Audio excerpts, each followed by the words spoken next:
చూపిస్తాను, నువ్వు ప్రయత్నించు, తప్పకుండా నువ్వు ఎప్పటికీ తొణిగిపోని తొలగని ఆనందాన్ని నువ్వు చేరుకుంటావని చెప్తుందండి. ఏం చెప్పింది ఆ అమ్మ అని చెప్పుకునే ముందర మనందరం కూడా ఇక్కడున్న వారిళ్లే కాకుండా ఈ గుడి ప్రాంగణంలో నా మాట వినిపిస్తున్న అంత దూరంలో ఉన్నటువంటి మనుష్యులందరూ కూడా ఒక్కసారి సన్నద్ధులై నా మాటను ఆలకించవలసిందిగా వేడుకుంటూ ఉన్నాను.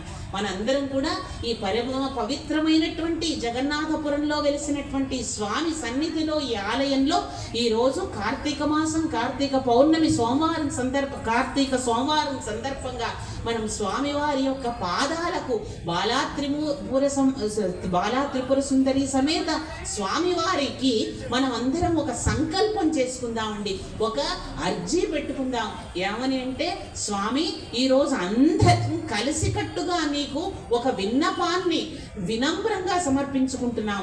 ఏమిటి అంటే, జన్మ అంటూ ఉంటే తప్పకుండా ఉంటుంది. మనం ఏమి చాలా వివేకానందుడు అంతటి వాళ్ళము, రమణ మహర్షి అంతటి వాళ్ళ అంత సులువుగా అయిపోలేము.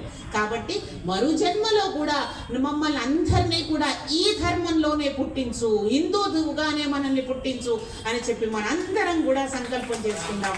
ముఖ్యంగా స్త్రీగా పుట్టించినట్టయితే తప్పకుండా నన్ను ఈ ధర్మాన్ని వదిలి ఏ ధర్మంలోనూ పుట్టించద్దు స్వామి అని చెప్పి స్వామి వారికి అర్జీ పెట్టుకుని మనస్సంకల్పం త్రికరణ శుద్ధిగా మనసా వాచ కర్మణ చేసుకుని మనం చెప్దాం. విషయంలో ఇప్పుడు ఎక్కడికి వచ్చామో, మన వేద వాంగ్మయం అమ్మ మనకి దారి చూపిస్తుంది.